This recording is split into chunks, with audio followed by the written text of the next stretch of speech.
Good morning, everybody, and welcome to this thought leadership webinar from Hult International Business School. Our topic today is Megatrends of 2018 and is presented by Hult Professor Mark Esposito. Exploring 5 interrelated megatrends of 2018 can prepare business owners, entrepreneurs, executives, policymakers, and individuals for tomorrow's uncertainty and teach you how to illuminate the blind spots in your journey through real-world examples. Now, before we get started, we have a few house rules to go over. All attendees will be muted throughout the webinar, so if you would like to ask a question, please type it into the Q&A box or the chat box at the bottom of your screen. There will be time for questions at the end. The session will run for around an hour, and the recording of the session will be sent out once we're finished. So now I'm delighted to hand over to Dr. Mark Esposito. Thank you very much, Laura. I appreciate it. So good morning, or good evening, depends where you get connecting from. But very nice to be here with you. And let's see. Let me try to get you to user chat. Can you guys hear me okay? And then why don't you also tell me where you're currently calling from, so that I can get your, like Carlo, who has just done it, right? From Brazil. So can you guys write in the chat where you guys are coming from and where are you? So I know how many of you are daytime or not.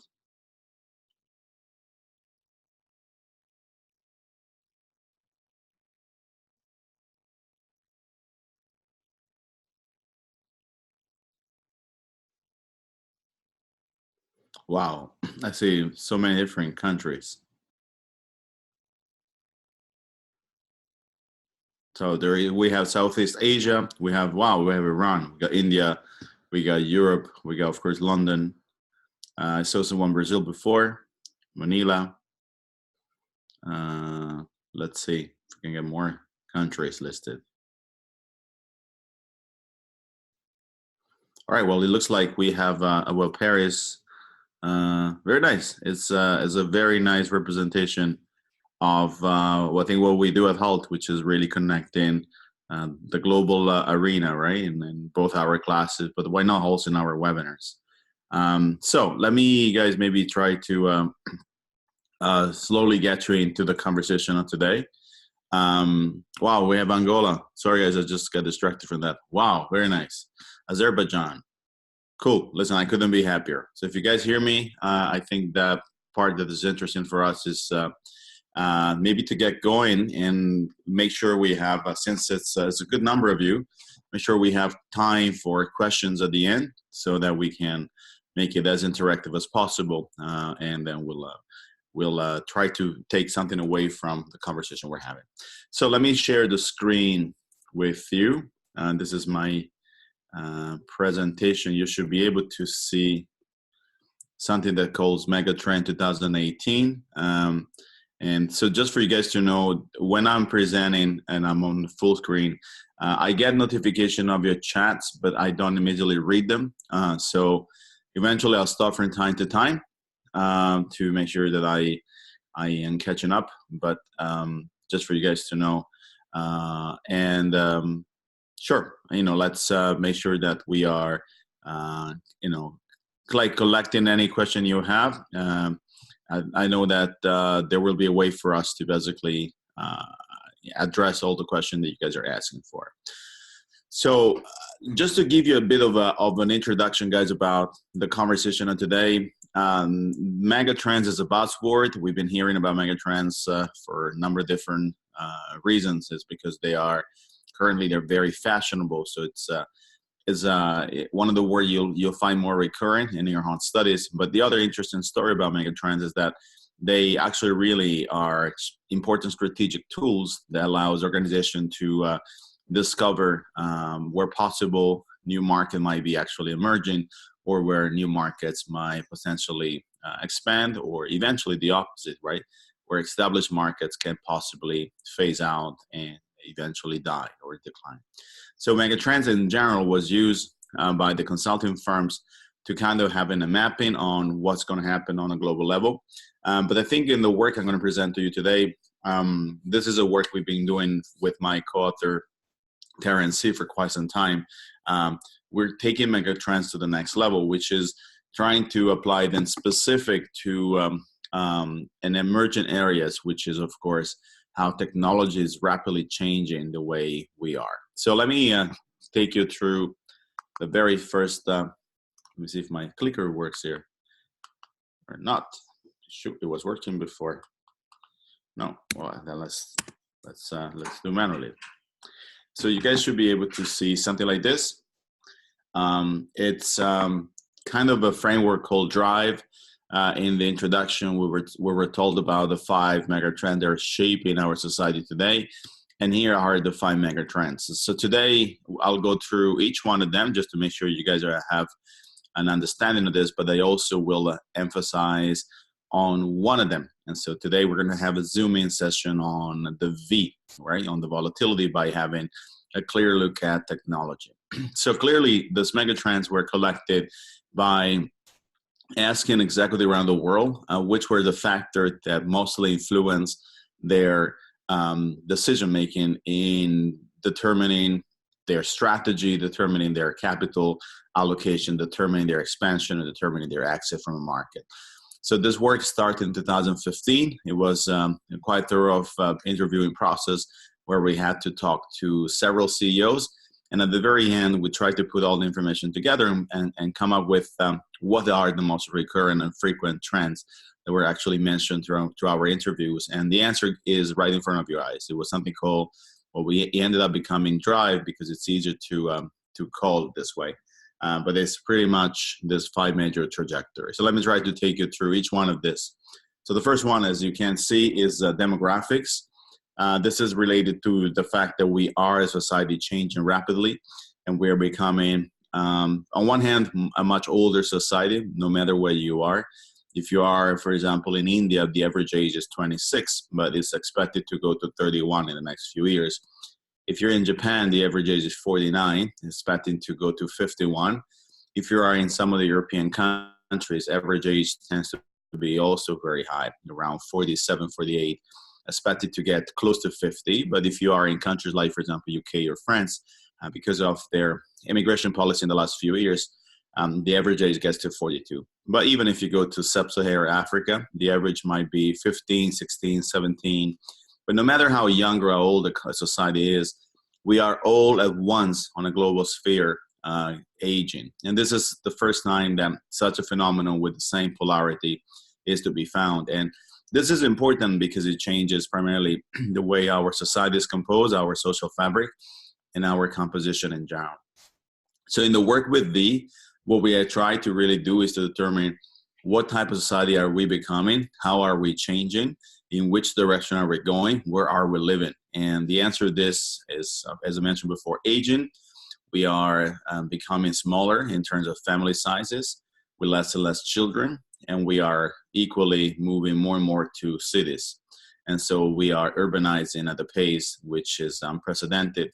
And who is urbanizing the most? Of course, are countries like China or India, where their urbanization ratio is still not fully completed. Just to give you a point of reference, China is only urbanized by about 50% of their territory. So there's another impressive room of improvement. But if you think that China's territory still is to be improved, India is an even better position to do that, because India is currently on 30% of urbanization.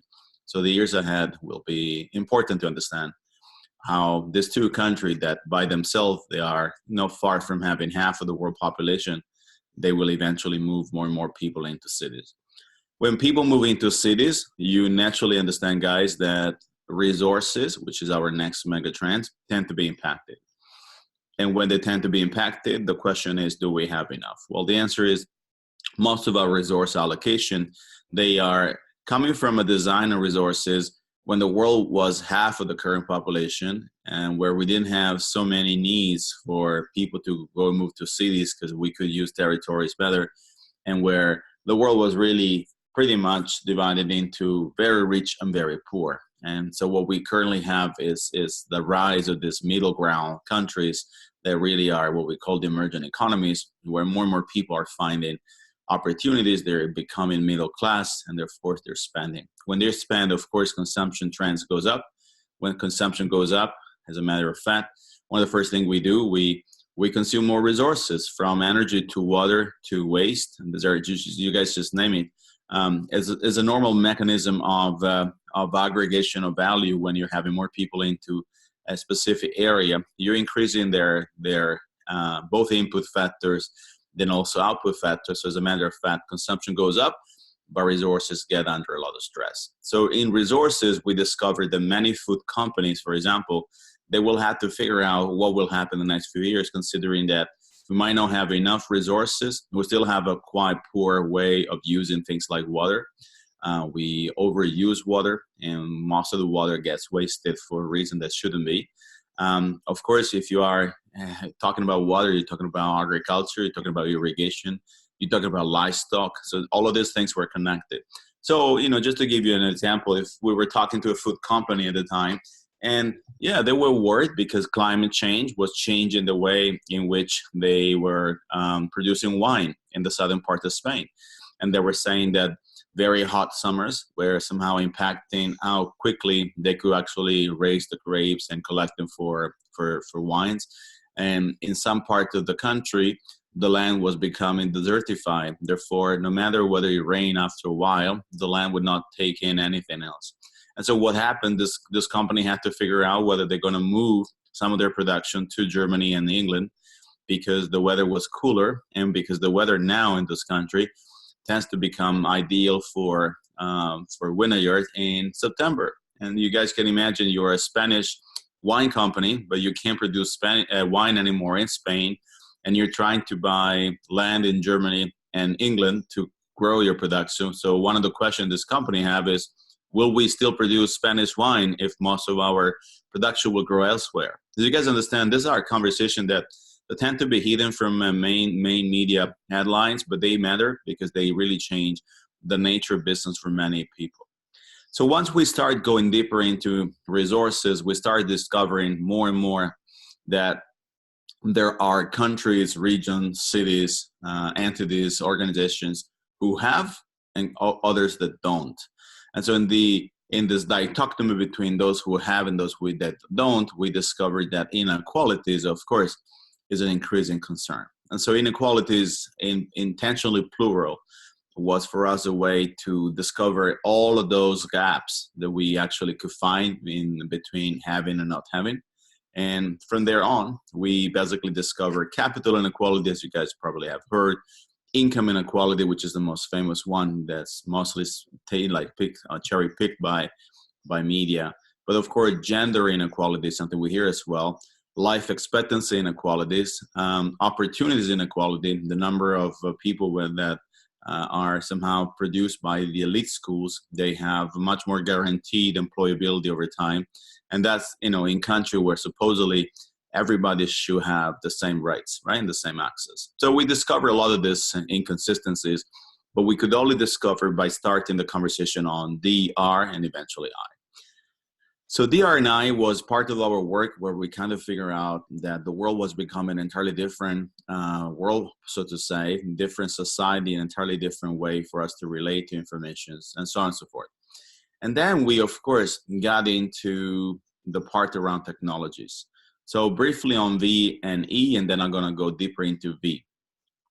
V talks about technologies and how this technology have changed everything. And today we're going to have an example of this technology apply, for example, to one of the most important objectives that we have in society these days, which is the sustainability goals that are supposed to be achieved by 2030.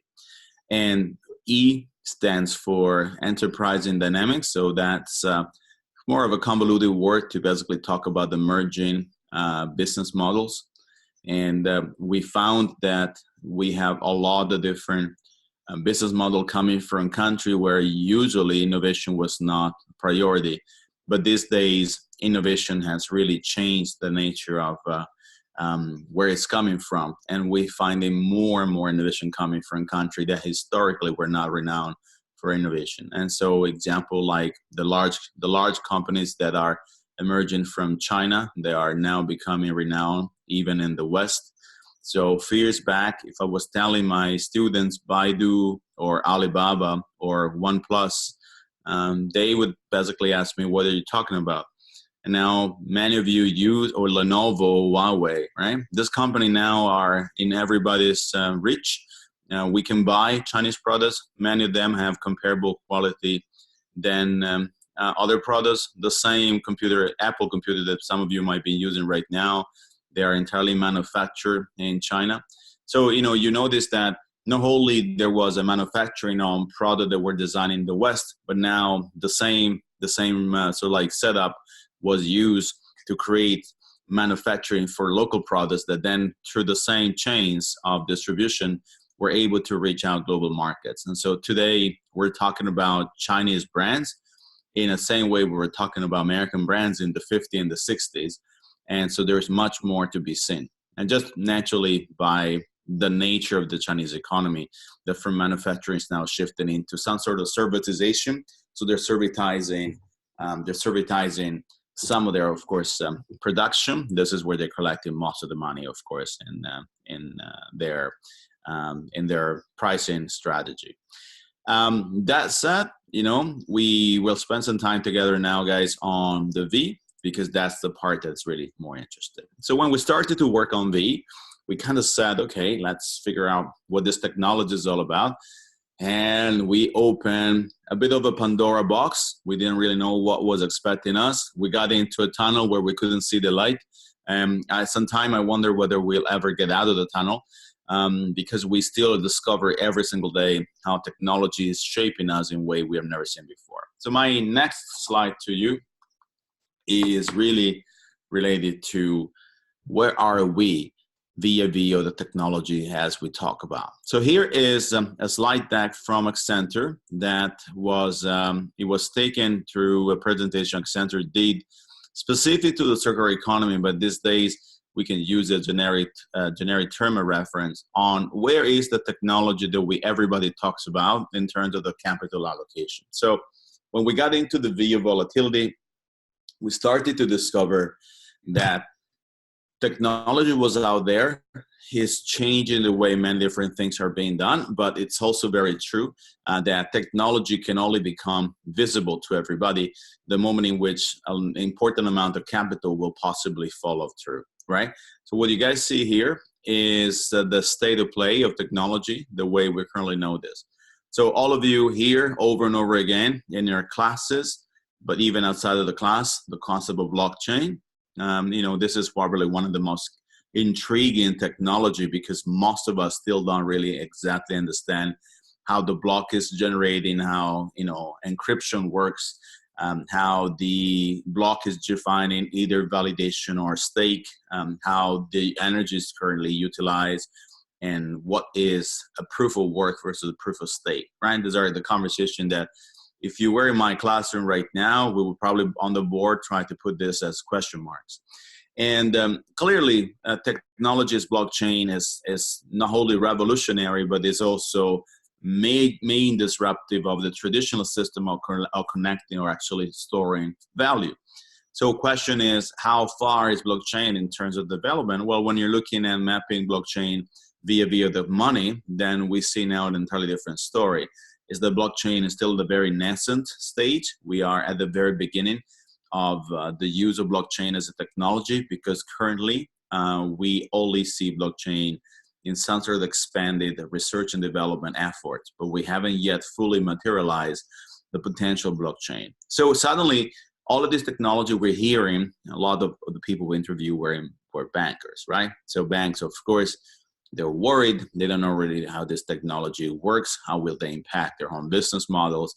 So many of them, they kind of figure out a way to have a private blockchain. Many of the private blockchains are currently owned by banks, but they don't really necessarily know exactly how this will be fully integrated into the current offer of the bank, which is kind of paradoxical. But it also shows you that we haven't yet seen scale with blockchain, right? And that's the part that is important to see. Another one that I'll pick from the emerging one, so where the money is still very, very limited, is of course driverless cars. You hear this all the time. You hear about driverless car, potentially challenging millions of jobs, and they can potentially challenge millions of jobs if they ever happen. But the likelihood for a driverless car to happen at the cost that we can afford and at the scale that it can be visible on a global level, I don't think we will see this in 2018, so to say. The emphasis of today is to try to understand the trends in 2018 that will become more visible. But I can tell you for now that unless significant amount of capital will be allocated into this technology, we will not see the rise of blockchain and as a scale technology. Neither will see the rise of driverless car around our cities so fast.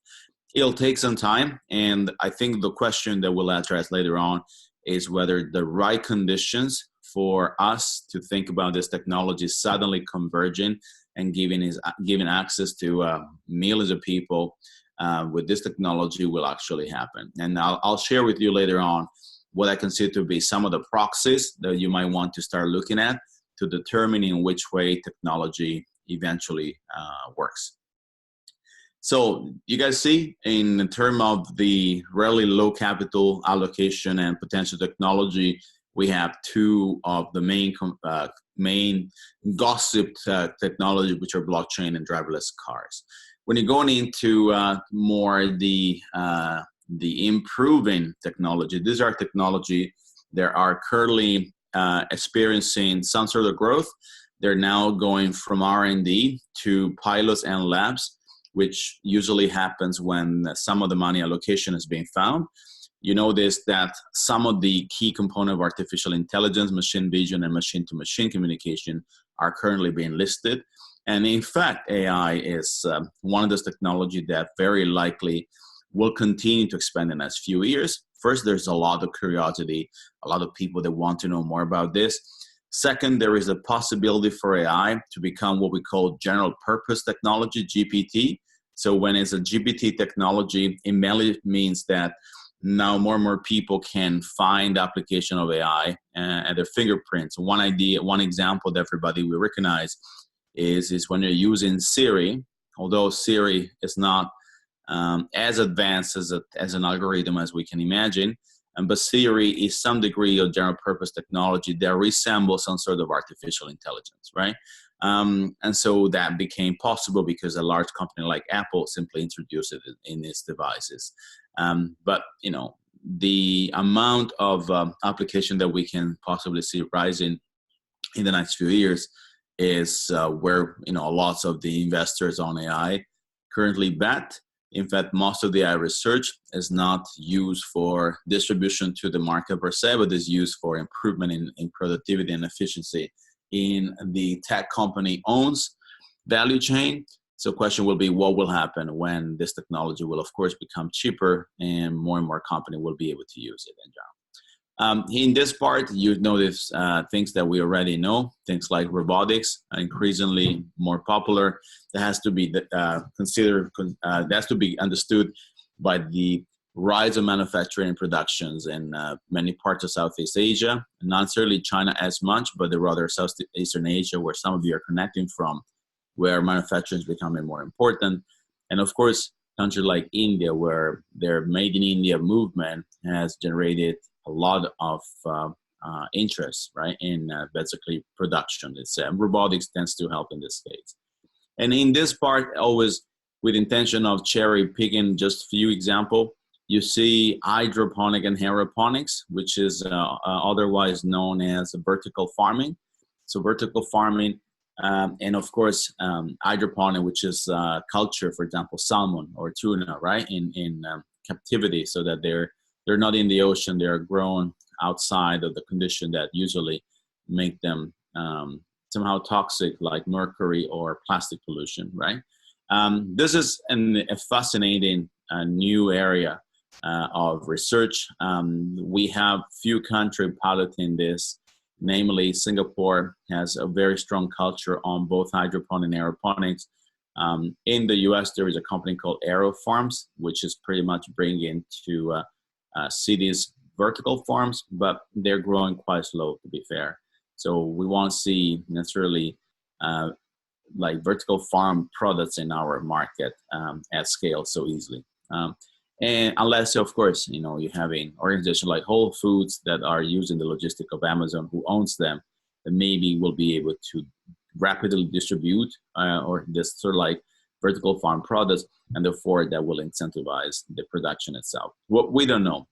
Naturally in 2018, so that we stay within the conversation of trends, hydroponic and aeroponic has been a more significant trend. And when we compare it to 2017, where we still would imagine that hydroponic and aeroponic wasn't emerging.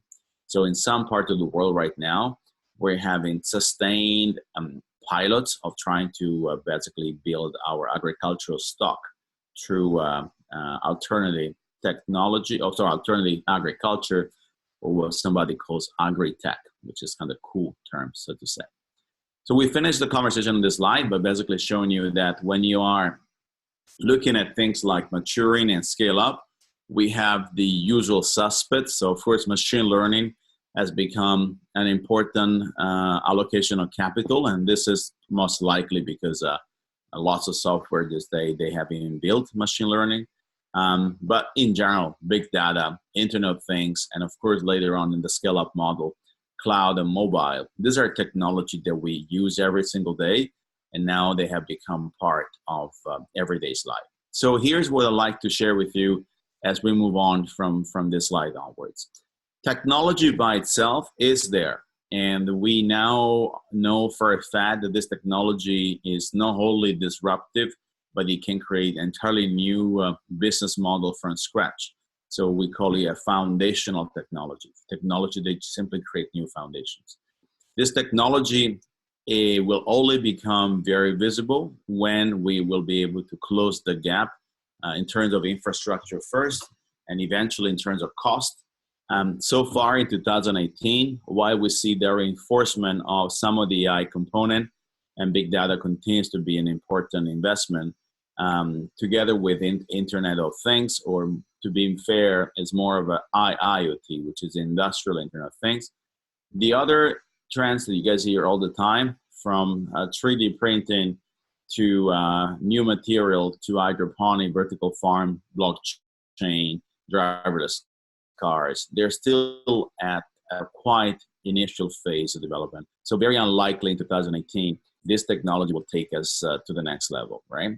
I don't even know whether I can have this conversation with peace of mind in 2019, because sometimes this technology that requires like a large time of adoption. For example, if you're looking at 3D printing, you'll naturally need time for firms to basically start acquiring this technology. So it won't happen necessarily everywhere all the time at the same time. Blockchain is another of those question marks that we don't really know when it will be fully deployed, if it will be fully deployed. So bear in mind, we have no certainty that this technology will get to the next level. But eventually it might. Just that it depends greatly on the amount of capital. So one of the things I say in my class all the time, if you want to know how technology will look like, just follow the money. If the money keeps on basically improving and there's more investment, there are more people invested in this, very likely this technology will continue to be to penetrate. If the money is not there, this technology, they are great in principle, but they are not going to be used at scale, because we are not going to have the capital that allows scale to happen. Right? That's briefly an overview on D, R, I, V, and E, with an emphasis on V right now, and how this technology are possibly going to basically improve is visibility and performance, only if the capital will be there.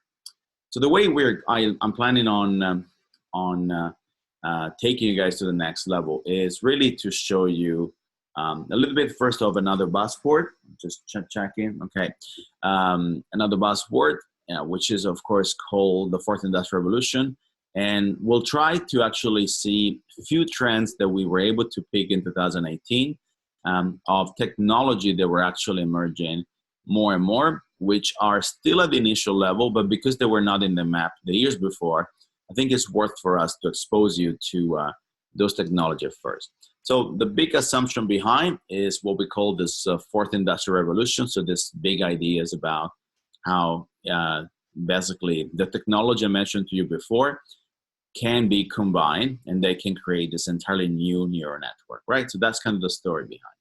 So we're not going to spend too much time on the fourth industrial revolution today, but just for you guys to know, the relationship between the V of drive, the technology we saw before, and the fourth industrial revolution is that all the technology you guys saw before, they have the potential to combine themselves. Therefore, they're quite powerful in what they can create. The specific example I'm gonna squeak this. We're gonna use today is this specific picture, which, as you guys know, is becoming a predominant map for many organizations and governments around the world. This is what we call the sustainability goals. This is what we would like to achieve with 17 ambitious goals divided into sub-goals. So I think the total is hundreds, right, of sub-indicators by 2030. This was initiated by the UN. Most countries in the world have signed up for this. And it's quite ambitious because it's trying to put together environmental with, of course, societal, gender. You have governance, public partnerships, you have the economy. Probably it's the most comprehensive effort at the government level on how we can possibly try to aspire, right, to this. And in our school at Hult, we're quite sensitive about this. There was a report that we had published a few days back about how we are, achieving the principle of responsible education, and they are entrenched inside of the sustainability goals. So it's worth for you to keep on looking at this, right? Because I think our school understood the priority of the goals as an early adopter, so to say.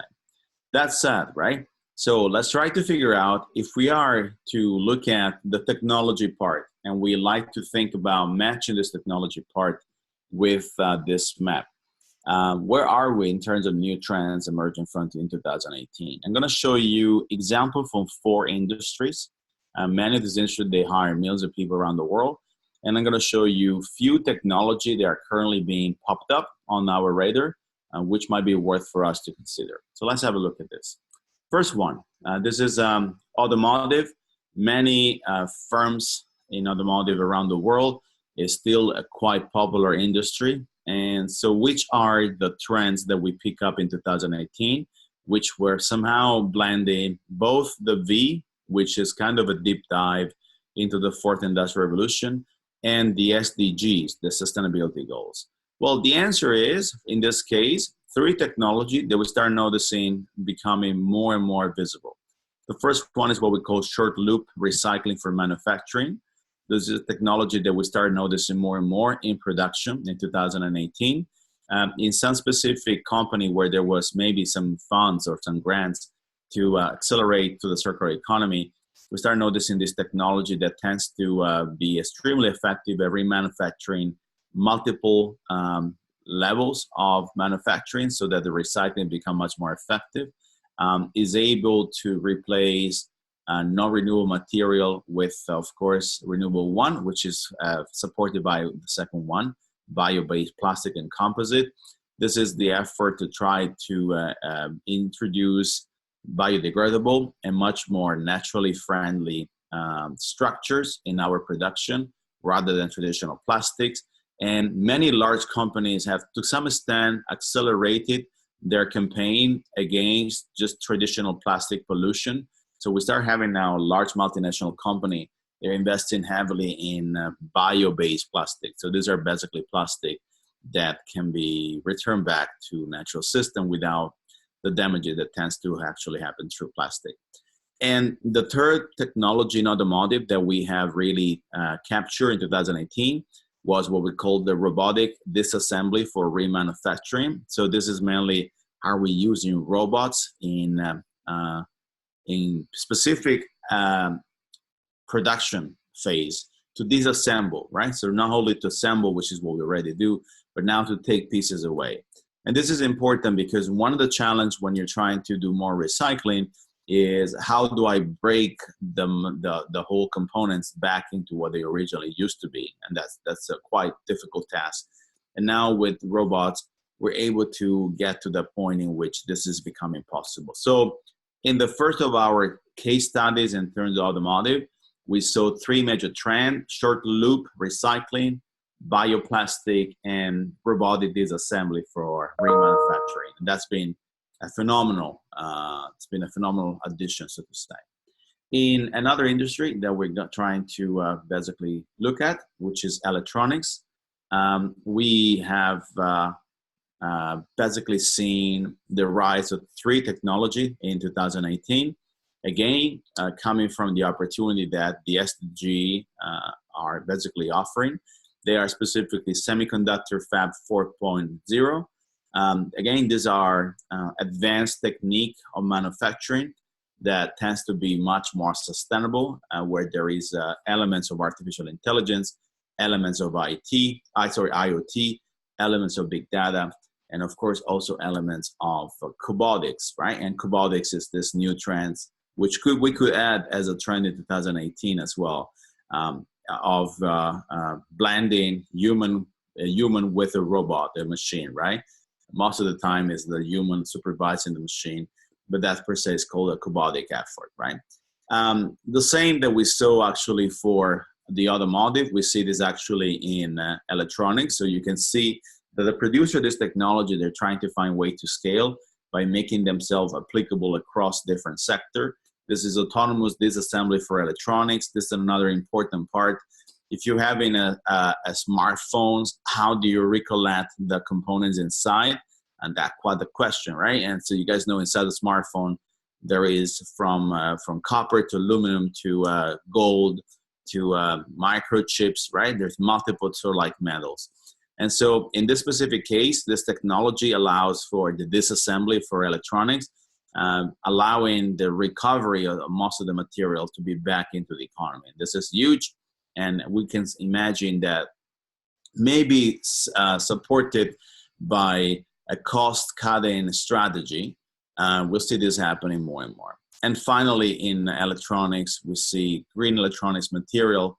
So green chemistry is an important new trend happening. The same here is, can we make sure that we're now using organic sources in part of our production for electronic material, so that we know that this will actually incentivize mechanism to, on one hand, reduce the dependency on the existing supply chain, but at the same time, of course, improving the performance in the SDG, as we said. So the first 2 examples I show you, automotive and electronics, they really take into account 6 strands. One of them, actually 2 of them, are similar, but they are simply applied differently. One is bioplastic, and in electronics called green electronic material. The other one is the disassembly for manufacturing, in this case, the disassembly for electronics. But you guys can feel that they really come from the same, so like, conceptual model. Where we're going to go next, which are 2 other industries that are extremely popular. The next one hires millions of people around the world, food and beverage. And this is another great 3 main trends that we have seen rising on our radar in 2018. The first one is one of my favorites, called precision agriculture. Is really a little bit of what I said to you before, guys, in terms of what we call agri-tech, but it's more about agri-tech for a specific purpose, which is the fact I'm using technology to improve my production of agricultural products. So I'm improving my crops, I'm improving the use of water, because I'm now reducing the use of water, I'm improving fertilizer, I'm improving irrigation sensors. So precision agriculture is the future for sure. It requires, again, multiple investment, but we can see this becoming, in some part of the world, a quite interesting trend. So it clearly became a visible trend in 2018. Advanced biofarming is another one where we are, in this case, we are using the technology that we currently have to reduce the chemical pollution on land and water by basically using biodegradable and biodiverse originated products. And that's becoming, again, still pivotal, but potential for this to be integrated also with precision agriculture is important. And another one, which is a little bit controversial, but now it has reached probably the most scaled of the 3 you guys see here, is of course genome editing, right? Which is becoming more and more popular. It's a way to use genetic sequencing to understand how plants or crops can basically perform better. These are 3 trends that we see happening at the faster pace in agriculture.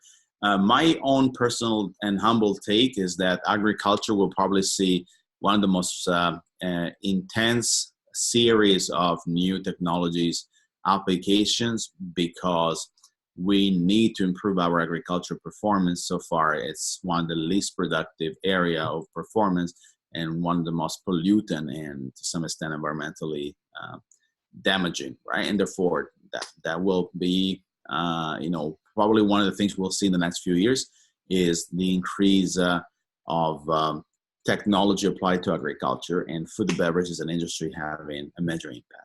And I'll finish this example. So far we had automotive, electronic, and now food and beverage with another of the popular industry, which is called textile, of course, apparel and footwear. It's another industry that hires millions of people. Three, again, interesting trends that suddenly became very visible. Alternative natural fibers. So this is somehow textile from non-edible plants. Are of course the area that there's been a lot of research about this. These are basically, you see here, plants that can provide fiber with superior properties. They tend to be both renewable and biodegradable. And so alternative natural fibers is where we are using and resorting to nature to get some of the answer in terms of our production.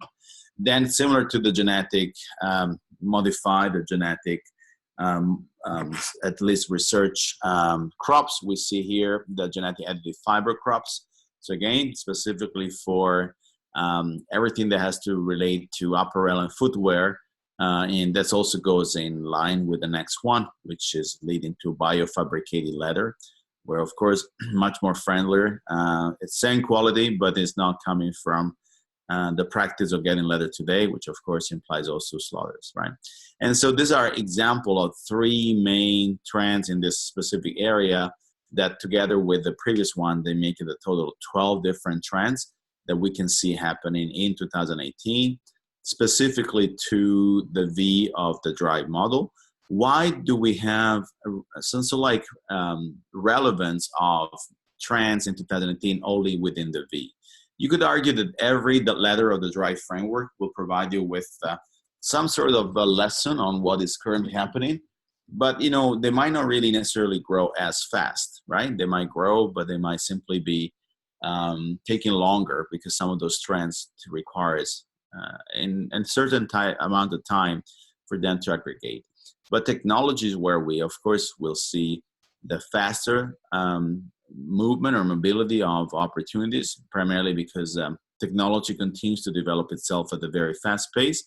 But we have to determine whether this technology will eventually be integrated into a fuller picture. The hope that we're having with the technology I show you today is that this technology will not only become more visible, they'll become direct exposure to the financial interest so that the investor can invest in this technology, but they will also be applied as a way to get us closer to our sustainability goals. And that's kind of really where I think the contribution of the conversation we're having today has to go, right? How understanding these trends is not only within the confinement of one specific year like 2018, but is also within the larger picture about what's currently happening around the world, and will we be able to get closer to the SDG in general.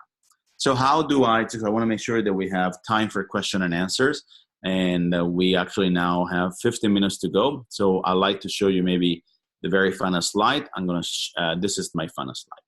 So what I would like you to bear in mind as you are looking at all of this technology that surround you, especially if you are current students, you find yourself always exposed to all this technologies conversation. And here's what we have learned from the work done, in this case, at the World Economic Forum. For technology to become what we can all benefit from, a few things have to happen. The first one, we need to have the technology. And in most of the cases that we discussed today, the technology is there. So this part is ready. The technology has to become affordable. And you guys understand by now that's not the case. And so this is one of the challenges we currently have in how will we make it affordable. The technology has to be applicable with ubiquitous connectivity around the world, which means that if I'm using a smart integration of technology that requires, a certain type of infrastructure, for example, fiber optic. If I'm trying to use the same in a less digitalized environment, of course, I won't have the same results. So how will we at the same time see the rise of convergence in terms of the technology divide that we currently have around the world? We'll need to see this at one point in time mass customized, so they'll become, as I mentioned before, a general purpose technology that can be customized. And how will we see this technology, not just as technology, but also as eventually service, which basically means that we have gone past just the OPEX and the CAPEX, and we're now trying to make just more revenue by basically generating services rather than just products, where there's much more flexibility in the way we can possibly price our products in general.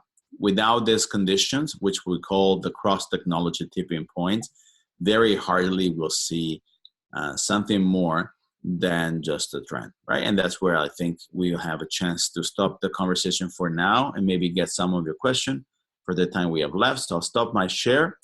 Now I'll see you guys. I'll see you back into the chat. So I don't know if you have any question for me that you like to just shoot, and I'll try to take them, and we'll be able to wrap up our time together.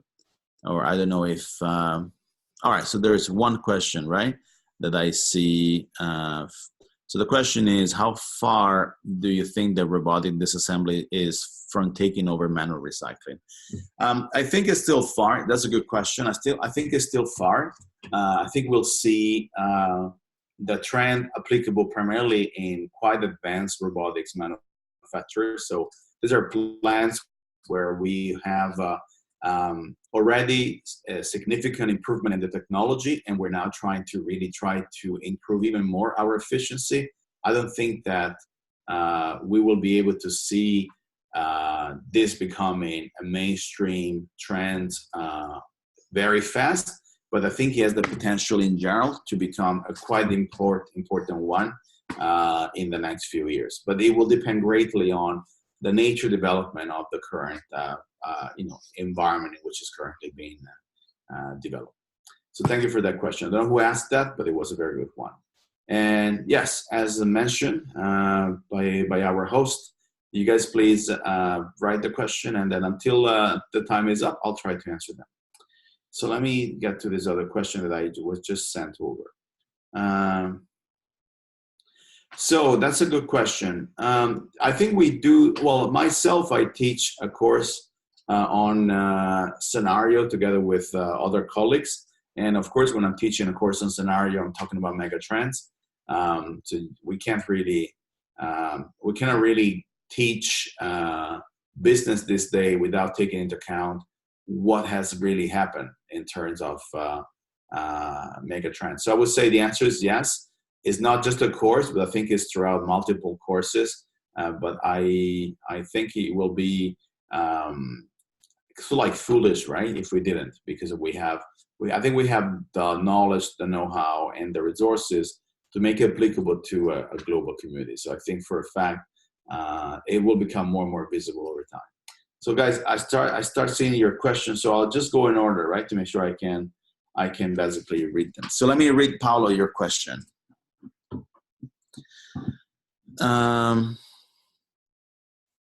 See, Paolo, the only way for us to manage this is to make sure that technology is not only used to replace labor, but is also used to generate new jobs, right? And I think there has been a bit of a misconception about technology. I mean, technology has always historically replaced, functions where we become more obsolete. I think what has always happened, which was very helpful, was the fact that we could always resort to new job being created by simply removing that allocation of work into something more productive. It doesn't happen today as much as we would like to, and this is of course the challenge. But I really think the conversation should also be on how does technology create new opportunities where that resistance to change, of course, will simply become just a transformation. It won't become resistant per se. But that's a very good question. So Untalk, AI. AI will continue. I think will improve in the accuracy of the prediction. I don't see any major breakthrough happening because we already have breakthrough. Once you have machine learning and deep learning, and you already have somehow this powerful technology. I think the question will be how more accuracy we will have, how we'll be able to continue to process unstructured data and turn it into structure. But I would say it will possibly continue to rise very, very strong. AI is right now in its A days, right? Where everything, being in the AI business right now is a great business to be in. CAR, I don't know, the first name probably is Carlo. I don't know. Megatrends. I think megatrends are already impacting the global economy. And so I would say we already see the direct impact of megatrends in our life. Whether this is happening at a faster pace or not, this is a different story. But I think we already see how megatrends are impacting our economy every single day. We wouldn't be able to talk about this if we didn't already know this specific impact. So clearly there is impact. Another question that was sent over to the host is how KPI can be set, right, for complex implementation in the apparel industry. Again, it goes into efficiency, but it also has to be going to contribution to the SDGs. We require some of the courage that we need to have for organizations to basically think of SDG as being the objective they want to achieve. I think if we can get them to think of SDG as objectives, we can possibly, try to get the KPI aligned with some of this technology and, of course, the major big picture, right? To go back to the question before on the impact on the global economy, this has to be a big picture story. And, we cannot just looking at the transactional technology itself. We have to start thinking how this technology is going to change us, and what can we do about this? Thank you for the question. So let me see another question. People who are not technology knowledgeable. Good question. I would say, just start with wherever you can. You can start from robotics. It can be about maybe understanding how 3D printing works. You maybe start by understanding the difference between, Internet of Things and artificial intelligence, right? Even taking this conversation to work are important. Most of the work I do outside of my traditional students teaching when I'm working with governments or clients really goes back in explaining what this technology is. And I really think the answer to the question, we simply has to let people understand what are these technologies and how do they work, right? Let me go to Abhishek. Where do you see the IoT shaping public policy? So, Abhishek, that's a good question. I see IoT already shaping public policy in everything related to security and safety. Most of our surveillance, biometrics, airport securities, surveillance camera, they already use IoT, and that's already happening. And most of the infrastructure in this case is owned by the government. I see this will increase even more, right? Of course, I will imagine it will eventually transfer over to private sector, but I see this IoT already quite fashionable because of the requirement for countries to control some of the variables. Where I think it will go, the deeper level, is in it's like what we call the smart city infrastructure, is how we're thinking about infrastructure at the city level that can possibly benefit from even more IoT, and that's possibly where I can see this happening more and more. Let me read this question here about the tech will change startup investment. So good question. Yeah, absolutely. I think, we'll have to get the investor around the table. And that's what I actually did yesterday, guys, when I was at the stock exchange in Milan. And in the room, I knew there were important investors. And I have used part of the presentation I show you now. It's exactly this. It's showing them what this technology is. How does risk look like in a technology that they hardly understand? And let them understand that when you're investing in technology, which is at the initial level, because this technology, they have the potential to change everything, the return on that investment is huge.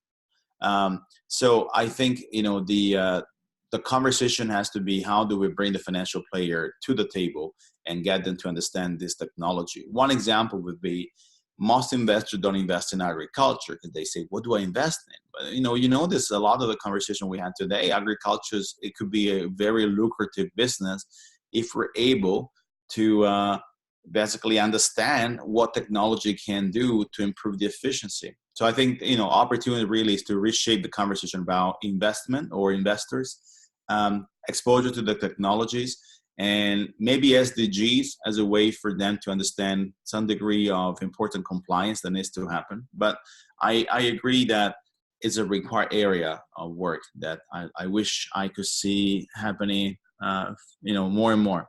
And thanks for that, Alan. Nice to see you connected as well. So we answered about, this KPI about SDGs.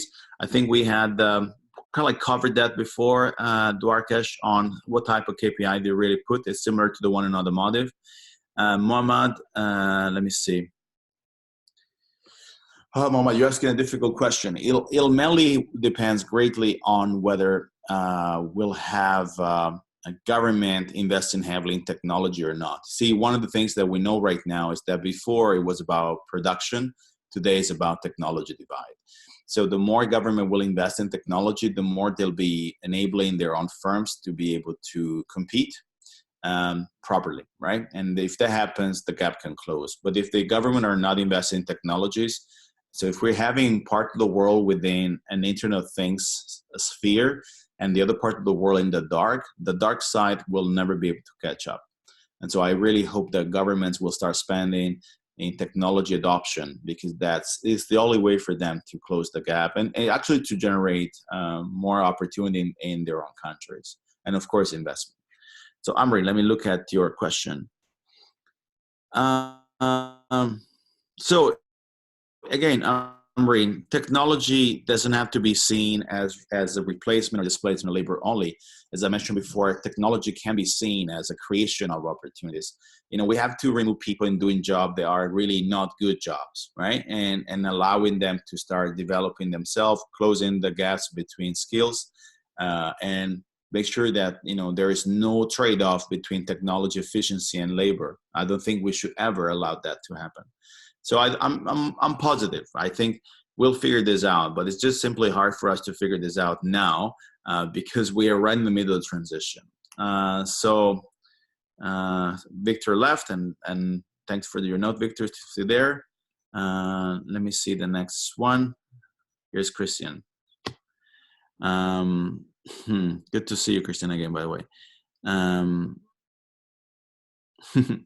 So Christian, I would say, again, you are in Germany and you're currently experiencing a delicate moment of how the country is currently assessing, an entire government based on, what do you say, angst, right? So change. And, this is specific, the conversation right now is specific, for example, to immigrants, but the same mindset is going to be applied to technology. And I was in Hamburg a few days back talking to some of the key CEOs, and yes, they were struggling with the conversation. I would say we have to understand that in a world of extreme volatility, control risk doesn't work anymore. And I think if we are able to show that we have to take risk, that risk happens usually with experimental approaches and, of course, creativity. And I know you're in the area of arts, and this is an area where in the future we'll see more and more talent being applied, because there is no conflict between what technology can do and how art can also be exposed and eventually expanded to more and more people. But beautiful conversation. Lawrence, I know that I'm over time, and I don't have the time to answer to all the different questions, but it's nice to see many of them. I know them from classes, so I'm happy to see them connecting again. But sorry that I cannot answer to all of them. Yeah, sorry for having to interrupt. I feel like we could have talked about this all day. Thanks very much, Mark. That was a really, really insightful presentation. And thanks everybody else for joining us. As we said before, the recording of this will be emailed out in the coming days. If you'd like more information about the programs offered by Hult, you can find more at www.hult.edu. And if you want more information on the topic, then there's a lot of thought leadership articles penned by Mark at hult.edu/blogs. So thanks very much for coming, everybody. Goodbye. Bye. Take care. Bye. See you soon. Bye.